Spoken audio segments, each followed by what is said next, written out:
చేసిందేముంది 10 సంవత్సరాలలో రెచ్చగొట్టడము గెలిపియడం తప్పితే ఇలా నేను బండి సంజయ్ గారిని ఒక్కటే అడుగుతా ఉన్నాను. మీరు కేటీఆర్ గారిని ఏదో బాగా తిడుతురు, అసలు మీరు ఒక్కసారైనా ఎమ్మెల్యే గెలిచిండ్రా? ఇదే కరీంనగర్ పట్టణంలో మీరు ఒక్కసారైనా ఎమ్మెల్యే గెలిచిండ్రా?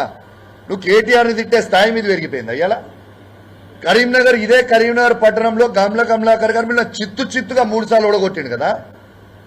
ఏదో మేము విర్రవీగుతున్నాం, మేమేదో హీరో అని, నేను ఏదో అని. ఏంటిది?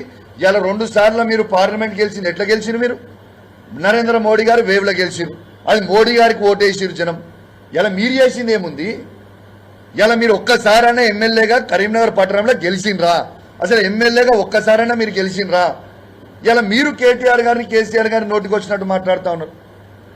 ఇలా మేము కూడా అనొచ్చు కదా.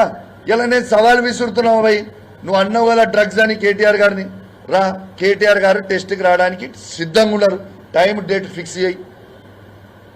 ఇలా నువ్వు, బండి సంజయ్ గారు, రేవంత్ రెడ్డి గారు, కేటీఆర్ గారు ముగ్గురు పోయి ఇలా డ్రగ్స్ టెస్ట్ ఇస్తాం దాండి. ఎవరు డ్రగ్స్ తీసుకుర్రో మేము మనకు తెలిసిపోతుంది కదా ప్రజలకి.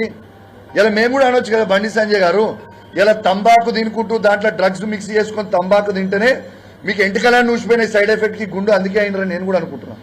మరి మీకు కూడా డ్రగ్స్ టెస్ట్ ఇవ్వాలి, ఖచ్చితంగా ఇవ్వాలి బండి సంజయ్ గారు. మీకు కూడా ఇలా మాట్లాడుకునేది నోటికొచ్చినట్టు మీరు మాట్లాడితే నోటికొచ్చినట్టు మేము మాట్లాడలేమా? మాకు రాదా? మాకు చేత కాదా? ఇలా డ్రగ్స్ టెస్ట్కి రాని మరి సిద్ధంగా ఉన్నారు మేము కూడా. అసలు ఇలా టాపిక్ ఏంది కరీంనగర్ పట్టణంలో? ఇలా మీరు ఇలా సిగ్గుపడాలి బండి సంజయ్ గారు అని నేను అంటా ఉన్నాను. ఇలా ఏం మాట్లాడుతుంది బండి సంజయ్ గారు? మొన్న ప్రెస్ మీట్ పెట్టి మాట్లాడినప్పుడు ఏం మాట్లాడిను? అసలు హోమ్ మినిస్టర్గా నాకేం సంబంధము? ఇవాళ ఇక్కడ ఉన్న కౌశిక్ రెడ్డి గారు ఏదేదో మాట్లాడిపోతుండు, బీఆర్ఎస్ పార్టీ బురద చల్లిపోతుంది. అంటే తెలంగాణ రాష్ట్రము అనేది భారతదేశంలో లేదా?